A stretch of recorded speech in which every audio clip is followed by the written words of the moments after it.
Hey everyone, it's Ben from Snap Shades. You're watching installation video D4, which is a rear door shade using 2 top magnetic mounts and 2 side magnetic mounts. In your order, you'll receive a pair of rear window shades, 8 magnetic mounts, Snap Shades alcohol wipes, and a storage bag.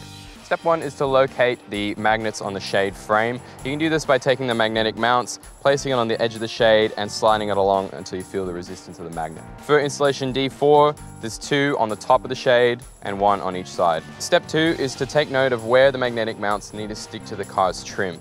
This is really easy with the magnets on the shade already. Step 3 is to clean the vehicle trim to get ready for adhering the magnets. You can do this with the included alcohol wipe and a microfiber cloth, making sure to wipe thoroughly to remove any residue of oils or fingerprints. Step 4 is to apply the magnetic mounts to the vehicle trim. It's easiest to do the top 2 mounts first for this installation.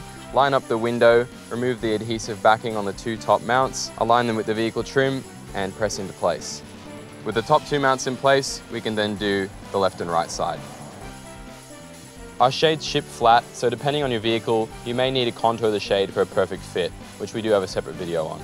Quick slam test, and your installation is complete.